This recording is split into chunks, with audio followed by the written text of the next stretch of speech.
कसे आहात पिल्ल्यांनो? मी आहे तुमच्या आवडीचा अश्विन सर आणि आता आपण शिकणार आहोत हेरिडिटी अँड इव्हॉल्युशन हा टॉपिक. ओके, तर सगळ्यांना भरपूर वेळा प्रश्न पडतो की हेरिडिटी अँड इव्हॉल्युशन म्हणजे नेमकं काय आहे किंवा जेनेटिक्स म्हणजे काय आहे. तर आज आपण बेस पासून शिकणार आहोत. हा सायन्स 2 चा 9th स्टँडर्डचा सायन्स 2 चा पार्ट आहे, जो आहे टॉपिक नंबर 16, ज्याचं नाव आहे हेरिडिटी अँड इव्हॉल्युशन. आता या टॉपिकमध्ये आपण क्रोमोझोम, जेनेटिक्स, जीन्स, इनहेरिटन्स या सगळ्याबद्दल तर शिकणारच आहे, पण सगळ्यांना मी याच्या बेस पासून घेऊन जाणार आहे. बरं, या टॉपिकमध्ये स्टार्टिंगला दिलं नसेल तरी पण मला तुमच्या सगळ्यांना सांगायचं आहे की 1822 टू 1884 या काळामध्ये पूर्णपणे या जेनेटिक्सवर काम करणारा एक शास्त्रज्ञ की जो एका शेतकऱ्याचा मुलगा होता, ज्याने सगळे प्रयोग कुठल्याही प्रयोगशाळेमध्ये न करता ज्याने सगळे प्रयोग त्याच्या शेतीमध्ये म्हणजे त्याच्या फार्म्समध्ये केले. हे सगळे त्याने त्याचे एक्सपेरिमेंट त्याच्या फार्म्समध्ये केले आणि तेव्हा त्याने एका नवीन सब्जेक्टचा शोध लावला, ज्या सब्जेक्टचं नाव आहे जेनेटिक्स. जसं की तुम्ही म्हणता हिस्ट्री, जॉग्राफी, जॉमेट्री हे कसे सब्जेक्ट आहेत, तसाच हा एक सब्जेक्ट आहे ज्याचं नाव आहे जेनेटिक्स. आणि या सब्जेक्टची सुरुवात होते या टॉपिक पासून, हेरिडिटी अँड इव्हॉल्युशन. म्हणजे हा एक खूप महान आणि माझा तर सगळ्यात आवडीचा शास्त्रज्ञ आहे, ज्याचा फोटो मी तुम्हाला दाखवेन. तुम्हालाही हा सायंटिस्ट तुमच्या टेक्स्टबुकमध्ये पाहायला मिळेल. ओके, तर ग्रिगॉर जॉनन मेंडल हे त्याचं नाव. याने याच्या लाईफमध्ये पूर्ण हे एक्सपेरिमेंट्स केले 1822 टू 1824 पर्यंत. आणि त्यानंतर त्याने हे एक्सपेरिमेंट सगळे केले, ते त्याने एका मॅगझिनमध्ये सुद्धा प्रकाशित केले, पण काही कारणामुळे ते जगासमोर येऊ शकले नाहीत. पण 20व्या शतकात म्हणजेच काय 20च्या काळामध्ये मात्र त्याच्यानंतर जवळजवळ 100 वर्षांच्या नंतर हे सगळे त्याचे एक्सपेरिमेंट जगासमोर आले आणि तिथून पुढे जगाने त्याच्या एक्सपेरिमेंटचा पूर्णपणे सगळा फायदा करून घेतला आणि सगळ्यांच्या समोर ते एक्सपेरिमेंट रिप्रेझेंट केले. आता तेच एक्सपेरिमेंट आपण लर्न करणार आहोत. खूप इंटरेस्टिंग आहेत. तुमच्या सगळ्यांना एक सांगायची इंटरेस्टिंग गोष्ट म्हणजे काय की अगोदरच्या काळामध्ये भरपूर जण प्रश्न पडायचा की आई वडिलांकडून आपल्या शरीरात असं काय येतं की ज्यामुळे आपण त्यांच्यासारखे दिसतो. भरपूर जण हा प्रश्न होता, भरपूर जण हे क्वेश्चन्स होते, सायंटिस्ट त्याच्यावर रिसर्च करत होते, पण कोणालाही याचं उत्तर सापडलं नाही. भरपूर जण म्हणायचे की पॅरेंट्स कडून आपल्या बॉडीमध्ये ब्लड येतं. मग असं जर का असेल तर भरपूर जणांचा ब्लड ग्रुप डिफरंट असतो, मग ते कसं काय? बरं, भरपूर जण म्हणायचे की पॅरेंट्स कडून आपल्या बॉडीमध्ये आत्मा येते. ओके, बट ऍक्च्युली असं काही नसतं. पॅरेंट्स कडून आपल्या बॉडीमध्ये दुसरे काही न येतात जीन्स. आता हे जीन्स म्हणजेच काय, तर चला आपण लर्न करूया. तर आता आपण लर्न करतोय फर्स्ट थिंग ते म्हणजेच काय, इनहेरिटन्स. इनहेरिटन्स म्हणजेच काय, तर ही एक प्रोसेस आहे. ओके, एक मेथड आहे किंवा आपण म्हणू शकतो एक प्रोसेस आहे, ज्या प्रोसेसच्या मदतीने आपल्या पॅरेंट्स मधून म्हणजे आई वडिलांमधून ती इन्फॉर्मेशन नेक्स्ट जनरेशन पर्यंत ट्रान्सफर होते. म्हणून त्याची डेफिनेशन आपण कशी करतो, it is a process by which genetic information transfer from parents to offspring.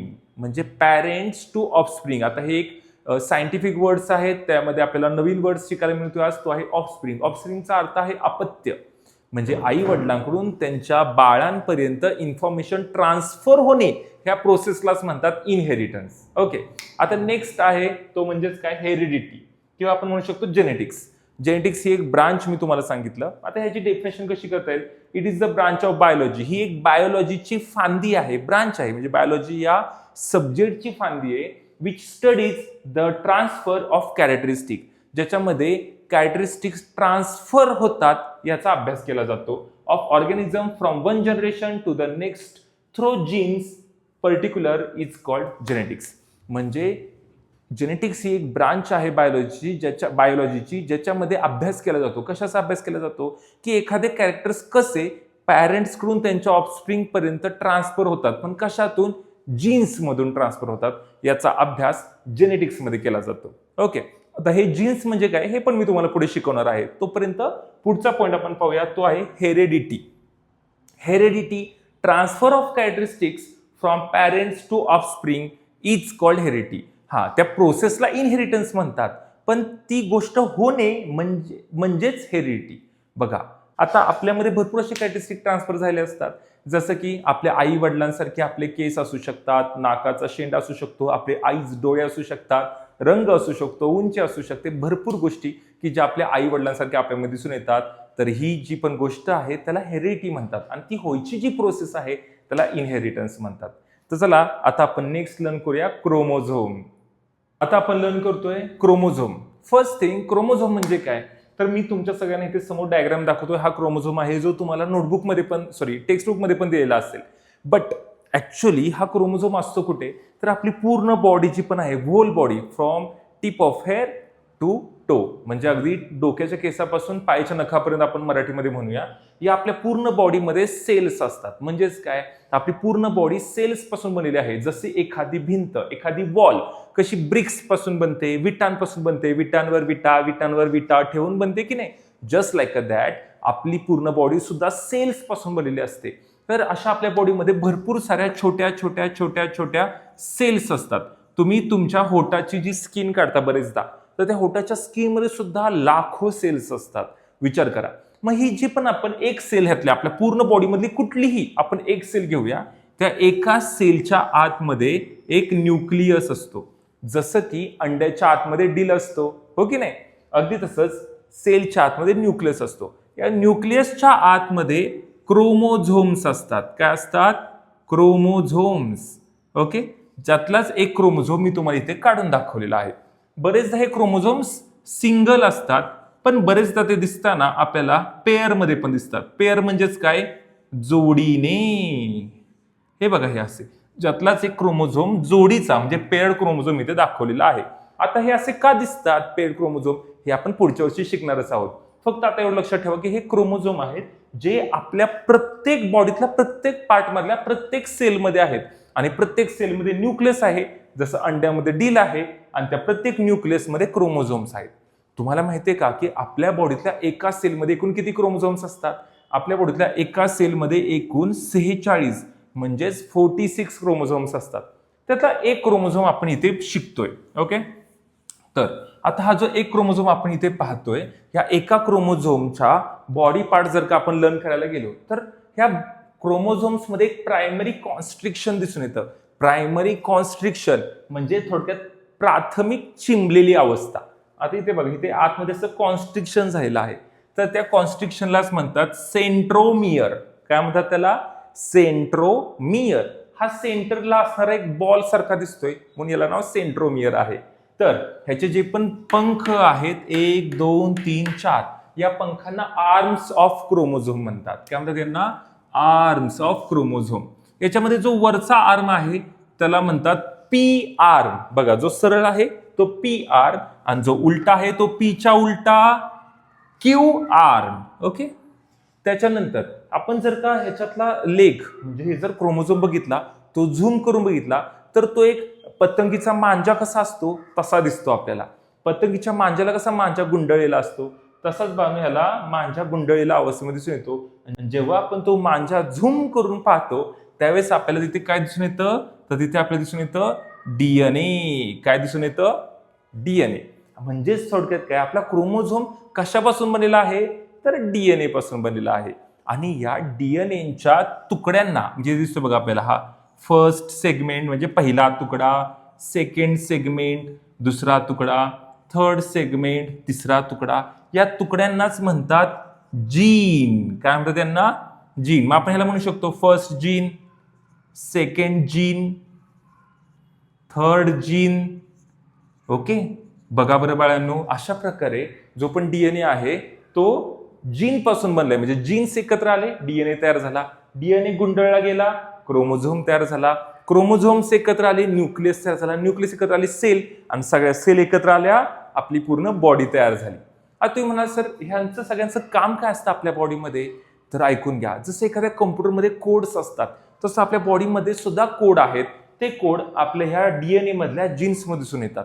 प्रत्येक कोड वेगवेगळा असतो. तुमच्या हेअरसाठी वेगळा कोड आहे, तुमच्या टीथसाठी वेगळा कोड आहे, आईजसाठी वेगळा कोड आहे, म्हणजे जीन आहे असं आपण म्हणू शकतो. कलरसाठी वेगळा जीन आहे, आवाजासाठी वेगळा जीन आहे, फिंगरसाठी वेगळा जीन आहे. तुमच्या पूर्ण बॉडीमधल्या प्रत्येक पार्टसाठी वेगवेगळा जीन आपल्या बॉडीमध्ये प्रेझेंट असतो. ओके, मग आता ह्या जीनची डेफिनेशन आपण कशी करू शकतो? तर it is the segment of DNA. बघा, हा डीएनएचा सेगमेंट आहे, म्हणजे डीएनएचा एक तुकडा आहे. It is a segment of DNA which contain all the information for the synthesis of particular protein is called gene. तर हा एक डीएनएचा सेगमेंट आहे ज्याच्यामध्ये ऑल द इन्फॉर्मेशन असते. Okay, content all the information for synthesis of particular protein. प्रत्येक वेगवेगळ्या protein तयार करायची इन्फॉर्मेशन ह्या जीनमध्ये सापडते. तुम्ही म्हणाल सर प्रोटीन सिंथेसिस म्हणजे प्रोटीन तयार करणे, ही इन्फॉर्मेशन आपल्याला जीनमध्ये कशी काय बरं सापडेल?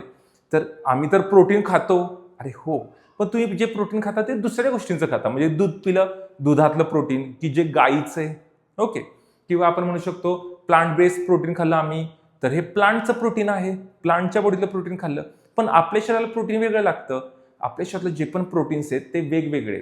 जसं आपल्या ब्लडमध्ये हिमोग्लोबिन प्रोटीन, हेअरमध्ये कॅराटीन प्रोटीन, स्किनमध्ये मेलॅनिन प्रोटीन, दातांमध्ये ऑसिन प्रोटीन, हे सगळे प्रोटीन, भरपूर प्रोटीन आपल्या शरीरामध्ये आहेत. मे बी 64 आहेत. ओके, तर हे सगळे प्रोटीन वेगवेगळी इन्फॉर्मेशन आपल्या बॉडीमध्ये कॅरीड आउट करतात आणि वेगवेगळ्या प्रकारे आपल्या बॉडीला तयार करतात. एखाद्या शरीरामध्ये जर कॅरेटिनस नावाचं प्रोटीन नसेल तर त्याच्या केसांचा रंग कमी होत जातो. एखाद्या शरीरामध्ये जर ऑसिन नावाचं प्रोटीन नसेल तर त्याचे दात तुटतात, हाडे ठिसूळ होतात. हिमोग्लोबिन नावाचं प्रोटीन नसेल तर तो थकलेला राहतो, ऑक्सिजन नीट वाहत नाही. अशा प्रकारे आपल्या बॉडीमध्ये प्रोटीन तयार करण्यासाठी जो कोड लागतो तो कोड ह्या जीन्समध्ये आपल्याला पाहायला मिळतो. ओके, तर आता आपण पुढचा पॉइंट पाहूया. तर जीन्स म्हणजे काय आता आपण पाहिलंच आहे. आता आपण पाहूया क्रोमोझोम. क्रोमोझोमची डेफिनेशन काय करता येईल? The structure in the nucleus of cell that carries the hereditary characteristics is called chromosome. हे एक स्ट्रक्चर आहे सेल मधल्या न्यूक्लियसमध्ये की जे कॅरी करतं म्हणजे घेऊन जातं. काय घेऊन जातं?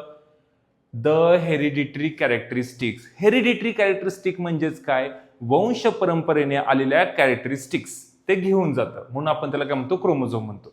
आता हे कुठल्या कॅरेक्टरिस्टिक घेऊन जातं? तर त्याच सगळ्या कॅरेक्टरिस्टिक जे आपल्या आई वडिलांकडून आपल्या शरीरामध्ये आलेले आहेत. म्हणजे कोणाचे डोळे आईसारखे आहेत, कोणाचे केस वडिलांसारखे आहेत. ऑब्व्हियसली त्यासाठी वडिलांना केस असावे लागतात. तर कोणाचे हात आई वडिलांसारखे आहेत, कोणाचे पाय आई वडिलांसारखे आहेत, कोणाची उंची, कोणाचा रंग वगैरे वगैरे. तर या सगळ्या गोष्टी ज्या पण आहेत त्या क्रोमोझोम कॅरीड आउट करतो, म्हणजे स्वतःच्या सोबत घेऊन येतो. पुढचं आहे ते आहे प्रायमरी कॉन्स्ट्रिक्शन. आता प्रायमरी कॉन्स्ट्रिक्शन म्हणजेच काय? तर तुम्हाला मी अगोदर हा पूर्ण क्रोमोझोम एक्सप्लेन केलाच आहे. तर ह्याच्यामध्ये सगळ्यात पहिल्यांदा जी कॉन्स्ट्रिक्शन आहे म्हणजे जो दाब पडलेला आहे, ओके, ह्या दाबाला किंवा ह्या आकुंचनाला आपण काय म्हणतो? कॉन्स्ट्रिक्शन म्हणतो. हा जो प्रायमरी कॉन्स्ट्रिक्शन आहे ज्याचंच परत नाव आहे सेंट्रोमियर. ओके, तर त्याची डेफिनेशन काय करता येते? There are constricted region on each chromosome is called primary constriction or centromere. तर ह्या प्रायमरी कॉन्स्ट्रिक्शनला दुसरं सेंट्रोमियर म्हणून पण नाव आहे की जे तुम्हाला पुढे विचारलं जाऊ शकतं. ओके, आता आपण पाहणार आहोत types of a chromosome. Types of a chromosome. Chromosome म्हणजे काय हे तर आपण शिकलो. टाइप्स ऑफ क्रोमोझोम मध्ये येतात क्रोमोझोमचे एकूण 4 टाइप. त्यामध्ये सगळ्यात पहिला आहे मेटासेंट्रिक, सब मेटासेंट्रिक, ॲक्रोसेंट्रिक आणि टिलोसेंट्रिक. हे सगळे टाइप्स जे पण पडले ते त्यांच्या सेंट्रोमियर पासून बनलेले आहेत. दिस इज सगळ्यांना सेंट्रोमियर. हा सेंट्रोमियर जो आहे ना त्याच्यावरून हे टाइप्स पडलेत. कसे पडलेत चला आता आपण बघूया. सगळ्यात पहिला आहे मेटासेंट्रिक. म वरून मेटा, म वरून मधोमध. ह्याच्यामध्ये जो पण सेंट्रोमियर आहे तो क्रोमोझोमच्या मधोमध आहे. ओके, म्हणून याला मेटासेंट्रिक म्हणलेला आहे. बघू शकता तुम्ही. आणि हा मधोमध असल्यामुळे जर का आपण हा क्रोमोझोम घेतला आणि जर का असा ओढला तर तो कसा दिसेल? फुलपाखरासारखा, म्हणजे थोडक्यात एक व्ही शेप दिसेल. व्ही शेप दिसल्यामुळे हे बघितलेलं आहे मेटासेंट्रिकचा शेप कसा असतो? V shape. ओके, हे सगळे अल्फाबेटिकल शेप्स आहेत. आणि याचा सेंट्रोमियर कुठे असतो? Centromere is at mid point. हे सगळे शॉर्ट नोट्स आहेत, तुम्ही सगळेजण नोट डाऊन करू शकता व्हिडिओ पॉज करून. ओके, त्याच्यानंतर सब मेटासेंट्रिक. हा मधोमध नसतो पण त्याच्या थोडस जवळ असतो. जर का तुम्ही नीट इथे बघितलं तर तुम्हाला दिसून येईल की क्रोमोझोमच्या मधल्याच्या थोडस खाली म्हणजे थोडस जवळच हा पॉइंट आहे आणि ज्याच्यामुळे ह्याचा शेप होत असताना एल शेप असा शेप तयार होतो सब मेटासेंट्रिकचा. म्हणून इथे आपण लिहिलं काय आहे की centromere is near the mid point. इथं पहिलं कुठे? ऍट मिड पॉइंट, नंतर नियर द मिड पॉइंट. तसं पाहायला गेलं तर तिसरा जो टाइप आहे तो आहे ॲक्रोसेंट्रिक, ज्याच्यामध्ये मिड पॉइंटच्या जवळ नाहीये पण शेपटाच्या जवळ आहे. म्हणून शेपटाच्या जवळ असल्यामुळे याचा शेप होतो हे पहा असा, म्हणजे जे शेप. ओके, मग इथे आपण काय लिहितो? Centromere is near one end. बघा, नियर मिड पॉइंट नाहीये, नियर वन एंड, कुठल्याही एका एंडच्या म्हणजे शेपटाच्या जवळ आपल्याला पाहायला मिळतो. आणि शेवटचा जो टाइप आहे तो आहे टिलोसेंट्रिक. टिलोसेंट्रिक नावातच आहे, टिलो टेल. टेल म्हणजेच काय? शेपूट. याच्यामध्ये जो सेंट्रोमियर आहे तो पार शेपटाला जाऊन पोहोचलेला आपल्याला दिसून येतो. इथे बघा बरं बाळांनो, किंवा तुम्हाला इथे पण असं दिसून येईल की जो पण शेप आहे तो एकदम शेपटाला गेला आहे आणि क्रोमोझोम आपल्याला वर असं दिसून येईल. आणि ऍक्च्युली जर का आपण पाहायला गेलो तर ह्याचा शेप कसा दिसतोय आपल्याला, आई सारखा शेप दिसतो, म्हणून याला आई शेप म्हणलेला आहे.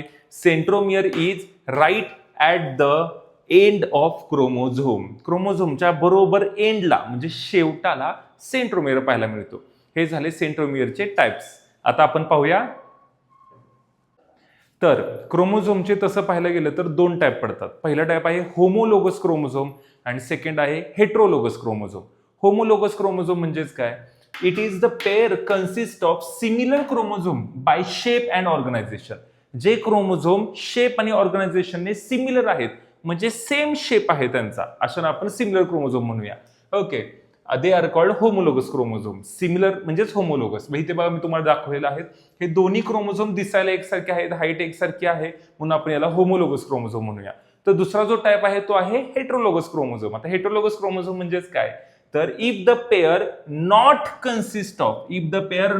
Consist of similar chromosome by shape and organisation, ज्यांचा शेप आणि ऑर्गनायझेशन सेम नाहीये, अशा क्रोमोझोमला म्हणजे they are called heterologous chromosome. Hetero म्हणजे डिसिमिलर म्हणून चालूया. इथे बघा मी तुम्हाला एक्झाम्पल दिलेले आहेत क्रोमोझोमचे. आता हे दोन्ही क्रोमोझोम दिसायला वरच्यांसारखे एकसारखे आहेत का, तर नाहीयेत, म्हणून आपण याला हेट्रोलोगस क्रोमोझोम म्हणू शकतो. हे दोन एक्झाम्पलचे. आता हे त्यांच्या साईज शेप वरून मी दोन टाईप तुम्हाला सांगितले, पण त्याचे ऍक्च्युली दोन टाईप अजून पण वेगळ्या प्रकारे पडतात. त्यातला सगळ्यात पहिला आहे तो म्हणजेच कुठला, तर सगळ्यांनी बघा फळ्यावर क्रोमोझोम. थोडंसं जरा माझं कर्सिव्ह रायटिंग आहे, आय होप तुम्ही अंडरस्टँड कराल. ओके, तर याच्यामध्ये दोन टाईप पडलेले आहेत. सगळ्यात पहिला जो टाईप आहे तो आहे ॲलोझोम आणि दुसरा आहे तो आहे ऑटोझोम. आता ॲलोझोम किंवा ऑटोझोम म्हणजेच काय, तर ॲलोझोमला एका भाषेमध्ये सेक्स क्रोमोझोम म्हणून सुद्धा आपण याला ओळखतो. ओके, याला आपण सेक्स क्रोमोझोम म्हणून सुद्धा ओळखू शकतो. का बरं असं, कारण की एकदम सोपं आहे. हे जे पण ॲलोझोम आहेत किंवा सेक्स क्रोमोझोम आहेत ते आपला किंवा ह्युमन्सचा किंवा कुठल्याही ॲनिमल्सचा सेक्स ठरवतात की ते मेल आहेत की फिमेल आहेत. जसं की तुम्हाला माहितच आहे की जर का मेल असेल तर काय असतं, एक्स आणि वाय हे दोन क्रोमोझोम आहेत, एक आहे एक्स एक आहे वाय, तर मग आपण त्याला काय म्हणणार, मेल.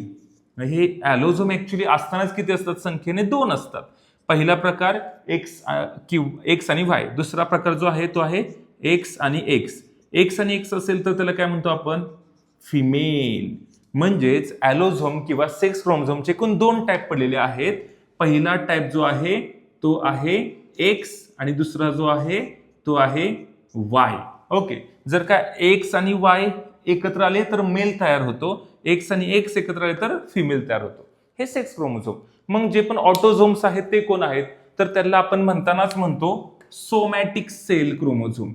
Somatic cell. आता भरपूर जणांना प्रश्न पडेल की सोमॅटिक सेल म्हणजे काय, तर आपल्या डोक्यातल्या केसापासून पायाच्या नखापर्यंतच्या सगळ्या सेल सोमॅटिक सेल आहेत, फक्त सेक्स सेल सोडून. म्हणजे मला सेक्स सेल कुठल्या, तर आपण म्हणू शकतो स्पर्म, परत एग, ओव्ह्यूम म्हणजे अंड, कळते सगळ्यांना. ह्या सेक्स सेल्स आहेत, त्या कोण आहेत, सेक्स क्रोमोझोम पासून तयार होतात. तर बाकी सगळं संपूर्ण शरीर हे ऑटोझोम पासून. तुमची जीभ, नाक, होठ, हात, पाय, केस, मला सांगा हे मेलमध्ये वेगळे फिमेलमध्ये वेगळे असं असतं का, नाही. हे सगळं सेम असतं. जे सेक्शुअल कॅरेक्टरिस्टिक असतात ते सगळ्या सेक्स क्रोमोझोम्समुळे येतात, म्हणजेच ॲलोझोममुळे येतात. आणि ज्या पण बाकीच्या कॅरेक्टरिस्टिक असतात त्या ऑटोझोममुळे येतात. म्हणजे उंची, आवाज, डोळे, रंग हे सगळे आपले ऑटोझोम्स ठरवतात. आता सगळ्यांना एक मी खूप गमतीशीर गोष्ट सांगतो. आपल्या शरीरामध्ये टोटल क्रोमोझोम्सची संख्या किती सांगितली होती मी तुम्हाला, 46. त्यातले 2 क्रोमोझोम तर इथे आहेत, सेक्स क्रोमोझोम. ओके, इथे आपण बघा 2 नंबर दिलेले. मग राहिलेत किती, 44. म्हणजे 44 कोण आहेत आपल्या शरीरामध्ये, सोमॅटिक सेलचे ऑटोझोम्स आहेत. 44 ऑटोझोम्स आणि 2 ॲलोझोम. ओके, तर आता हे आपण पाहिलेत क्रोमोझोमचे टाइप्स. जर तुम्हाला ह्याच्यावर काही क्वेश्चन असेल तर तुम्ही मला कमेंट्समध्ये विचारू शकता किंवा दिलेल्या ऑफिशियल नंबरवर कॉन्टॅक्ट करू शकता. ठीक आहे, आता आपण पुढचा पॉईंट लर्न करूया. तर आता आपण लर्न करतोय DNA. DNA that means what, deoxyribonucleic acid, deoxyribonucleic acid, DNA असं आपण ह्याला नाव दिलेलं आहे. ओके, आता हा ह्याला न्यूक्लिक ऍसिड का म्हणतात, तर ऍक्च्युअली आपल्या सेलच्या आतमध्ये जो न्यूक्लियस असतो त्या न्यूक्लियसच्या आतमध्ये सापडणारं हे एक ऍसिड आहे, म्हणून याला डीऑक्झिरायबो न्यूक्लिक ऍसिड म्हणतात. आता डीऑक्झिरायबो म्हणण्याच्या मागचं कारण काय आहे, तर हे एक डबल हेलिक्स स्ट्रक्चर आहे. सर्वात पहिल्यांदा याचा शोध कोणी लावला, तर याचा शोध लावला 1869 मध्ये फेडरिक मिशर यांनी याचा शोध लावला. 1869 मध्ये फेडरिक मिशर यांनी याला डिस्कवर द DNA. आणि 1953 मध्ये वॅटसन अँड क्रिक यांनी DNA मॉडेल प्रोड्यूस केलं. हे एक डबल हेलिक्स मॉडेल होतं. त्यांनी स्ट्रॉच्या सहाय्याने ते प्रोड्यूस केलं, जे तुम्हाला डायग्राम मध्ये किंवा व्हिडिओमध्ये साईडला दिसेलच, आणि ते जगासमोर आणलं. तेव्हा जगाला कळलं की ऍक्च्युअली DNA मॉलिक्यूल आहेत कसे काय, जे मी तुम्हाला इथे साईडला एक टेम्पररी काढून दाखवलेलं आहे. याच्यामध्ये डबल हेलिक्स आहेत, म्हणजे दोन सापाने विळखा घातल्यासारखे हे स्ट्रक्चर दिसतं. ह्याच्यामध्ये एका साईडला 3' तर त्याच्या एंडला 5' आहे. तर एका साईडला इकडे बघा 3' आणि दुसऱ्या एंडला 5' आहे. हे स्ट्रक्चर जे पण असतं ते क्रॉस असतं, म्हणजे असं सरळ आपल्या हातासारखं नसतं, तर ते असं क्रॉस झालेलं असतं. ओके, एकाचा हात इकडे तर एक हात इकडे, अशा टाईपचं हे क्रॉस झालेलं स्ट्रक्चर आपल्याला दिसून येतं. आता हे जे पण डबल हेलिक्स स्ट्रक्चर आहे, DNA आहे, त्याला मास्टर मॉलिक्यूल सुद्धा म्हणतात. का बरं याला मास्टर मॉलिक्यूल म्हणतात, कारण की DNA controls the function growth division of the cell, म्हणजे फंक्शन पण आहे, ग्रोथ पण आहे, डिव्हिजन पण आहे cell, and are called master molecule, म्हणून त्याला मास्टर मॉलिक्यूल म्हणतात. आपल्या बॉडीतली प्रत्येक सेल हा कंट्रोल करतो, त्याचं फंक्शन कंट्रोल करतो, त्याची ग्रोथ कंट्रोल करतो, म्हणून याला मास्टर मॉलिक्यूल म्हणतात. आता या मास्टर मॉलिक्यूल मधला एक पार्ट जर का आपण घेतला, एवढा एक पार्ट, तर त्याला काय म्हणतात, त्याला म्हणतात न्यूक्लियोटाइड. ओके, हा एक पार्ट आहे, हा न्यूक्लियोटाइड, हा दुसरा न्यूक्लियोटाइड, हा तिसरा न्यूक्लियोटाइड. ऍक्च्युअली न्यूक्लियोटाइडची डायग्राम मी तुम्हाला साईडला एक दाखवतो पिक्चर, त्यामुळे तुम्हाला कळेल की न्यूक्लियोटाइड रिअल मध्ये कसा दिसतो. मग हा न्यूक्लियोटाइड जसं एखादी भिंत कशी विटांवर विटा ठेवून तयार होते, तसंच DNA न्यूक्लियोटाइडवर न्यूक्लियोटाइड थरावर थर ठेवून DNA तयार होतो. मग न्यूक्लियोटाइडची डेफिनेशन आपण काय करू शकतो, तर न्यूक्लियोटाइडची डेफिनेशन अशी होते, each stand in the molecule of DNA is made up of many small molecule non as a nucleotide. DNA मधला प्रत्येक स्टँड हा छोट्या छोट्या मॉलिक्यूल पासून तयार होतो, आणि त्या छोट्या छोट्या मॉलिक्यूललाच न्यूक्लियोटाइड म्हणतात. ओके, पण ह्या मॉलिक्यूलमध्ये तुम्हाला इथे नंबर्स दिसतात का, मी काही ठिकाणी T लिहिलेला आहे, काही ठिकाणी A लिहिलेला आहे, काही ठिकाणी C, काही ठिकाणी G. तर ऍक्च्युअली हे आहेत कोण, हे आहेत नायट्रोजन. बघा, माझं एक वाक्य खूप महत्वाचं आहे, सगळ्यांना लक्षात ठेवा की जे न्यूक्लियोटाइड्स आहेत ते तीन गोष्टींपासून बनलेले असतात, फॉस्फरस, शुगर अँड नायट्रोजन. म्हणजे नायट्रोजन, शुगर आणि फॉस्फरस या तिघांपासून बनलेले असतात. त्यातले जे नायट्रोजन आहेत, ओके, तुम्हाला डायग्राम मध्ये दिसून येईल साईडला, तर त्यातले जे नायट्रोजन आहेत त्या नायट्रोजनला नायट्रोजन बेसेस असं म्हणतात. हे जे दिसत तुम्हाला साईडमध्ये मी हे जे पण पार्ट्स कडे, हे सगळे नायट्रोजन बेस आहेत. ह्या नायट्रोजन बेसचे टाइप्स पडतात, जे इथे तुम्हाला मी दाखवलेले आहेत. जो पहिला टाइप आहे तो आहे प्युरिन, आणि दुसरा टाइप आहे पायरिमिडिन. प्युरिन, पायरिमिडिन हे नायट्रोजन बेसिसचे दोन टाइप पडतात. ओके, आता हे जे प्युरिन्स आहेत त्याच्यामधले दोन मेन प्रकार कुठले आहेत, A आणि G, जे मी इथे काढले तुम्हाला दिसून येतील बघा, AG. ओके, हे सगळे हे दोघे जण प्युरिन्स आहेत. त्यांना तुम्ही शॉर्टकट मध्ये लक्षात ठेवू शकता माझ्या नावावरून, अश्विन गोळे, AG. ऍक्च्युअली त्यांचं नाव आहे ॲडेनाइन आणि ग्युएनाइन.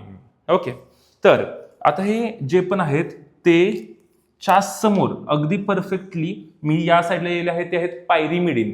पायरिमिडिन कोण आहेत, T आणि C. T म्हणजेच कोण, थायमाइन आणि सायटोसाइन.